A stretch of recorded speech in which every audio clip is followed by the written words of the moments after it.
Moray Rabotai, bonjour. On va essayer de parler encore un petit peu sur la situation dans laquelle on se trouve aujourd'hui. Et bien sûr, je suis pas médecin ni un chercheur pour donner des solutions, mais plutôt, on va essayer, nous, à Messa, on sait toujours que tout ce qui se passe dans le monde, il doit avoir toujours une raison. Et on a toujours besoin de nous rechercher et d'essayer de voir vraiment s'il y a des choses qu'on peut faire pour améliorer la situation. Il est bien clair. Alors, c'est le cas de tout le monde aujourd'hui. Tout le monde se met dans les tfilotes, télim, les sigolotes, et ainsi de suite, parce qu'on sait que ça peut énormément aider et on a un grand espoir, Be'ezrat Hashem, que tout passera et si Dieu veut, donc la vie entrera dans l'ordre et Be'ezrat Hashem, comme on dit, il faut toujours espérer, comme on a parlé le dernier cours, surtout le Inyan de la Emouna, avoir la confiance en Akadosh Baruch Hu, que il est Be'ezrat Hashem, il nous protège. Maintenant, il y a quand même un point, et même si vous voyez un petit peu, les rabbinim, ils parlent beaucoup de ça aussi, c'est que voir un petit peu, bon, on va pas parler les conséquences de santé sur ça, mais parmi les choses qu'aujourd'hui, on essaye de conseiller, et même c'est des lois qui ont été données pratiquement dans le monde entier, c'est que on demande à tout le monde de se mettre à l'écart, c'est tout le monde doit se confiner, et pour éviter Hasbi Shalom, donc là, que le virus, donc il se propage et que les problèmes s'aggravent. Ça, bon, comme on dit, c'est un ordre médical, il faut écouter, il faut respecter. Encore une fois, il y a d'autres choses. Bon, bien sûr, moi je suis pas là pour donner des règles, mais je dis par rapport à ce qu'on est en train de voir. Mais on pourrait quand même réfléchir un petit peu, c'est quoi la conséquence de cette recommandation. En Israël, on appelle ça, on appelle les gens, ils se mettent en bidoud. C'est quoi bidoud? Ils restent écartés. Et ce terme de bidoud, on le voit beaucoup de fois dans la Torah. On voit surtout au sujet dans pas mal de sujets, on ne va pas entrer dans les détails. C'est marqué Yeshev Badad Vidom. Il faut rester seul et ne pas parler. Et sur ça, la bataille, ça doit nous laisser réfléchir. Qu'est-ce qui se passe?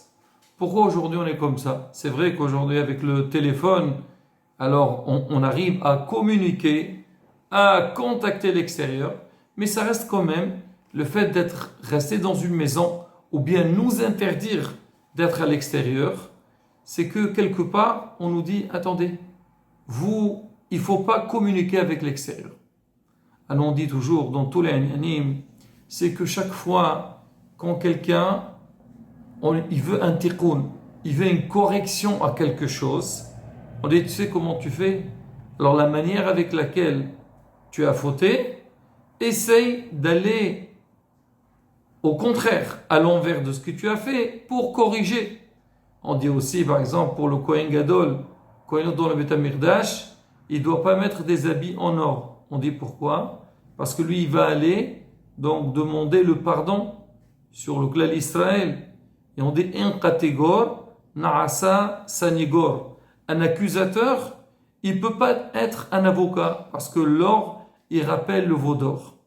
Nous aussi aujourd'hui, si on est dans cette situation, être un petit peu écarté, on n'est pas en communauté, on n'est pas avec l'extérieur, on doit réfléchir peut-être, est-ce que peut-être on a un petit peu négligé sur Inyan ce qu'on appelle donc le respect d'autrui, notre langage.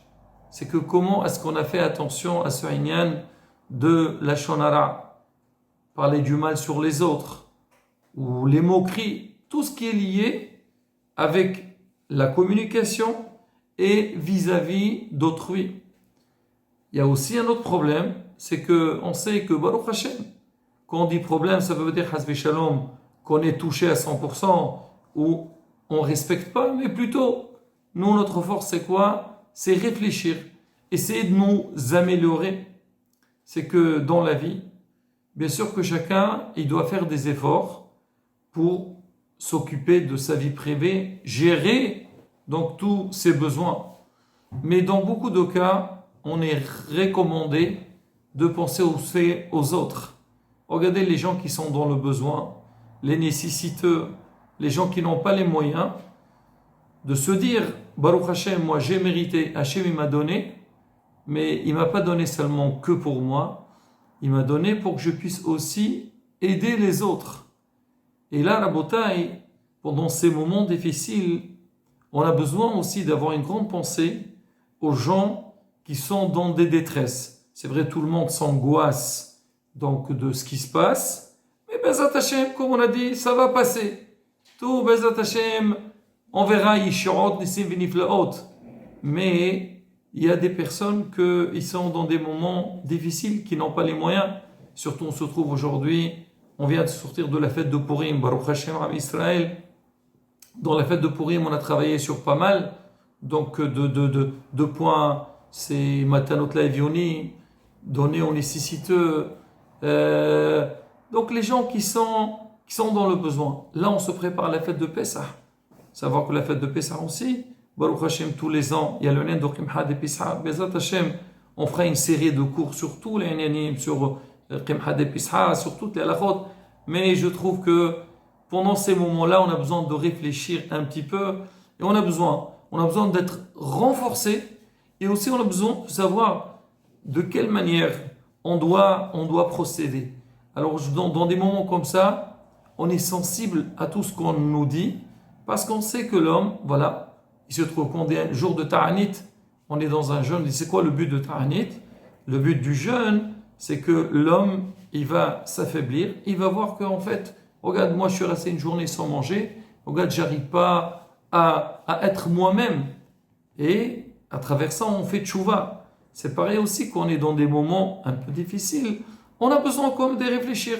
Être mithazer, comme on a dit, ne pas entrer dans des détresses, dans des angoisses chez Mishmo. Ça, c'est la force de Sarah. Mais d'un autre côté, essayer d'aller vers l'avant. Et justement, il faut pendant ces moments-là qu'on a cette pensée. Déjà, essayer de voir, est-ce que Bémet sur ce là de la shonara, donc la médisance, alors ce qui est vis-à-vis de notre prochain, est-ce qu'on a besoin de nous corriger ou pas? Et même si Baruch Hashem on est bien, on a toujours fait attention, il y a ce aussi de penser à ceux qui sont dans le besoin, pas seulement au niveau de la fête, mais même pendant cette période-là, il y a des gens peut-être, ils ont besoin qu'on les appelle, qu'on les entende, ou leur envoyer certaines choses pour qu'ils puissent surmonter cette période-là. Et bien, on voit ça dans la paracha de la semaine, paracha de Wayachel, Bezat Hashem, on va lire ce Shabbat, c'est marqué Wayachel Moshe Rabbeinu, une fois qu'il est retourné, il y a eu les montées au ciel pour chercher la Torah, il est revenu le lendemain de Kippour, c'est marqué Moshe Rabbeinu, il a regroupé le clan d'Israël pour leur parler de beaucoup de choses. Et on dit, dans le passage, il dit, Ele hadevarim ashir soa Hashem la'asototam. Voici les choses ou les paroles que Hashem il a ordonné de les faire. En fait, c'est quoi le sens de cette phrase? C'est que Hashem il a demandé, voilà, il va leur dire les halachot. Mais Hachamim disent non. Ils disent Ele hadevarim. Ces paroles-là, quand l'homme il va parler, il faut savoir dans ça aussi, il y a des règles. Hashem il a ordonné ces choses-là. Pas des fois on se dit qu'est-ce que j'ai dit? Moi j'ai parlé, je fais de la shonara, c'est rien. C'est du vent. Non, j'ai dit l'homme il a besoin de le faire comme si c'était une action. Il a raboté encore une fois. Donc c'est le moment de nous renforcer. Alors fais attention à notre parole. On a dit dans le sens, ne pas parler du mal. Il faut savoir aussi, il y a l'autre côté. Donc les bonnes paroles. On sait que quand un homme il dit une parole, ça fait un effet dans le monde. Il peut créer des malachim. De la même manière qu'on pourrait penser que notre parole, si elle est mauvaise, elle peut influer pour le mal. Il faut savoir aussi de l'autre côté que les belles paroles qu'on va faire, l'imouda Torah, alors comment on dit faire Tehillim, c'est le moment donc de profiter. Quand tout à l'heure j'ai eu donc quelques personnes ont dit qu'est-ce qu'on va faire? Voilà, on a pris après qu'est-ce qu'il y a en dehors de ça, c'est Rabotai. même si on est à la maison, on ne sort pas, justement, il faut profiter, écouter des Shaorei Torah, faire l'Imouda Torah. Pensez aussi à faire du Hesed, aider les autres, Bezrat Hashem. Kadosh Baruch Hu, c'est marqué, Hashem ro'el ha'inaim, non, Adam ro'el ha'inaim, Hashem ro'el ha'levav. Quand il voit Hashem, connaît vraiment, donc on est sincère et on veut améliorer et on pense aux autres, lui aussi de son côté, Bezrat Hashem, il nous envoie des Shoot et Shinizke. Donc, pour tous ceux qui ont besoin de l'Efoua Shlema, Bezrat Hashem, la Géoula Shlema, B'mihra B'yameno, Amen, Keni Rason, Hizqu ou Imsu.